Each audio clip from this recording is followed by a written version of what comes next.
Cinema hero ಅಂತ ಹೇಳಿ ಎಲ್ಲರೂ ಕೂಡ ತಲೆ ಮೇಲೆ ಕೂರಿಸ್ಕೊಂಡಿದ್ವಿ. ಅವರ ಅಭಿಮಾನಿಗಳಂತೂ ಇನ್ನೂ ಕೂಡ ಪ್ರೀತಿ ಮಾಡ್ತಾರೆ.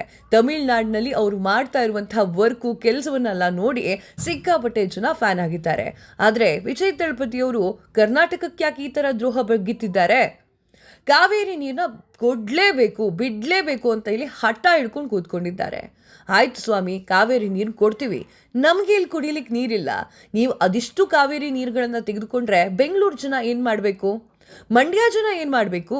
ಈಗ ಆಲ್ರೆಡಿ ಮಂಡ್ಯ ಜನ ಪ್ರತಿಭಟನೆಯನ್ನು ಮಾಡ್ತಾ ಇದ್ದಾರೆ, ಕಾವೇರಿ ನೀರನ್ನು ನಾವು ಬಿಡೋದಿಲ್ಲ ಅಂತ ಹೇಳಿ. ಓಕೆ, ನಮ್ಮಲ್ಲಿ ತುಂಬಿ ತುಳುಕ್ತಾ ಇದ್ದರೆ ನಾವು ಕೊಡೋಕೆ ರೆಡಿ ಇದ್ದೀವಿ. ಆದರೆ ನಮ್ಮಲ್ಲೇ ಸರಿಯಾಗಿರುವಂಥ ನೀರು ಬರ್ತಾ ಇಲ್ಲ, ಮಳೆ ಇಲ್ಲ. ಅದನ್ನು ಕೂಡ ನೀವು ಅರ್ಥ ಮಾಡ್ಕೊಳ್ಬೇಕಲ್ವಾ? ನಿಮ್ಮ ಅಭಿಮಾನಿಗಳು ಸಿಕ್ಕಾಪಟ್ಟೆ ಕ್ರೇಜಲ್ಲಿ ಜೈ ದಳಪತಿ ಅಂತ ಹೇಳ್ತಾರೆ. ಆದರೆ ತಳಪತಿಗೆ ನಿಜಕ್ಕೂ ಕೂಡ ಕರ್ನಾಟಕದ ಜನರ ಕಷ್ಟ ಅರ್ಥನೇ ಆಗ್ತಾ ಇಲ್ಲ. ಇನ್ನು CWRC ಒಂದು ಮಹತ್ವದ ಆದೇಶವನ್ನು ನೀಡಿದೆ. 4 TMC ನೀರನ್ನು ಬಿಡಲೇಬೇಕು. 15 ದಿನ ತಮಿಳುನಾಡಿಗೆ ನೀರನ್ನು ಬಿಡಬೇಕು. ಕಾವೇರಿ ನೀರನ್ನು 3500 ಕ್ಯೂಸೆಕ್ ನೀರನ್ನು ಪ್ರತಿದಿನಕ್ಕೆ ಕಳಿಸಬೇಕು ಅಂತ ಹೇಳಿ ಆದೇಶವನ್ನು ನೀಡಿದೆ. ನೀವು ಕೇಳ್ಬೋದು CWRC ಏನು ಅಂತ ಹೇಳಿ. CWRC ಕೋರ್ಟ್ ಏನು ಹೇಳಿರುತ್ತೋ ಅದನ್ನು ಎತ್ತಿ ಹಿಡಿಯುವಂತಹ ಕೆಲಸ ಮಾಡಿದೆ. ಇಲ್ಲಿ CWRC ಕೂಡ ಕರ್ನಾಟಕಕ್ಕೆ ಬಂದು ಏನಾಯಿತು, ಎಷ್ಟು ನೀರು ಬರ್ತಾ ಇದೆ ಅಂತನೂ ನೋಡಲಿಲ್ಲ, ಇನ್ಫಾರ್ಮೇಷನ್ನು ಕಲೆಕ್ಟ್ ಮಾಡಿಲ್ಲ ಅಂತ ಅಂದ್ಕೊಳ್ತೀನಿ. ಇನ್ಫಾರ್ಮೇಷನ್ ಕಲೆಕ್ಟ್ ಮಾಡಿದಿದ್ರೆ ಇಷ್ಟು ಹೊತ್ತಿಗೆ ನಾವು ಕಾವೇರಿ ನೀರು ಬಿಡಲ್ಲ ಅಂತ ಹೇಳಿ ಪ್ರತಿಭಟನೆ ಮಾಡೋ ಅವಶ್ಯಕತೆಯೇ ಇತ್ತಿಲ್ಲ. ಅವರಿಗೆ ಎಲ್ಲದೂ ಗೊತ್ತಾಗ್ತಿತ್ತು. ಇನ್ನು DK ಶಿವಕುಮಾರ್ ಅವರು ಪ್ರಯತ್ನನೇ ಮಾಡಲಿಲ್ವಾ ಅಂತ ಕೇಳಿದ್ರೆ, ಇಲ್ಲ, DK ಶಿವಕುಮಾರ್ ಅವರು ಆದಷ್ಟು ಪ್ರಯತ್ನ ಮಾಡಿದ್ರು ನಮ್ಮ CM. ಬಟ್ ಆದರೂ ಕೂಡ ಕೋರ್ಟ್ ಆದೇಶವನ್ನು ಕೊಟ್ಟಿರೋ ಕಾರಣಕ್ಕಾಗಿ ನೀರು ಬಿಡಲೇಬೇಕು. ಇನ್ನು ಪ್ರತಿಭಟನೆಗಳಿಂದ ಏನೂ ಆಗೋದಿಲ್ವಾ ಮೇಡಮ್ ಅಂತ ಕೇಳಿದ್ರೆ, ಪ್ರತಿಭಟನೆಯಿಂದ ಆಗತ್ತೆ, ಆದರೆ ಅದಕ್ಕೆ ಸ್ವಲ್ಪ ಟೈಮ್ ಹಿಡಿಯುತ್ತೆ.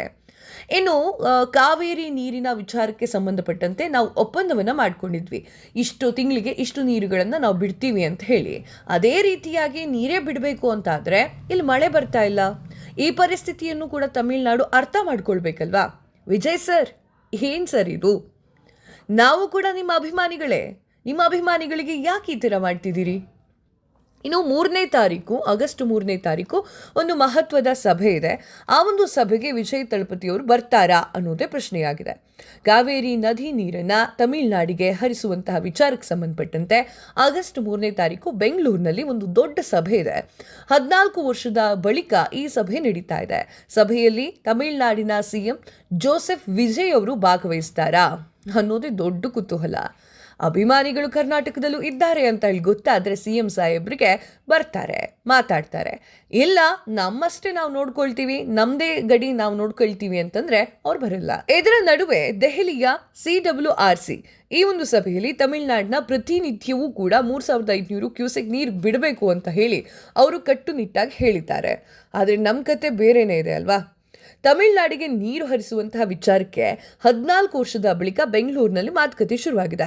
ಸಭೆಯಲ್ಲಿ ಅಂದಿನ ತಮಿಳುನಾಡಿನ CM ಆಗಿದ್ದಂತಹ ಜಯಲಲಿತಾ ಹಾಗೂ ಕರ್ನಾಟಕದ CM ಆಗಿದ್ದಂತಹ ಜಗದೀಶ್ ಶೆಟ್ಟರ್ ಅವರು ಭಾಗವಹಿಸಿದ್ರು. ಯಾವಾಗ? 14 ವರ್ಷದ ಹಿಂದೆ.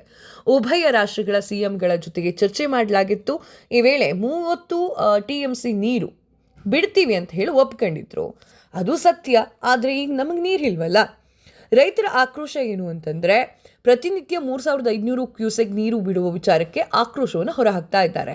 ಇಲ್ಲಿ ನಮಗೆ ನೀರಿಲ್ಲ, ನಾವು ಹೇಗೆ ಬಿಡಕ್ಕೆ ಸಾಧ್ಯ ಅಂತ ಹೇಳಿ ರೈತರು ಪ್ರಶ್ನೆ ಮಾಡ್ತಾ ಇದ್ದಾರೆ. ಕತೆ ಇಷ್ಟಕ್ಕಿದೆ. ನಿಮ್ಗೇನನ್ಸುತ್ತೆ? ನೀವು ರೈತರಾಗಿದ್ರೆ ಕಮೆಂಟ್ ಮಾಡಿ. ಏನು ಮಾಡಬೇಕು ಅನ್ನೋದನ್ನ ನೀವು ಕಮೆಂಟ್ ಮೂಲಕ ತಿಳಿಸಿ. ಥ್ಯಾಂಕ್ ಯು, ಧನ್ಯವಾದಗಳು. ನೋಡ್ತಾ ಇರಿ news today Kannada YouTube channel.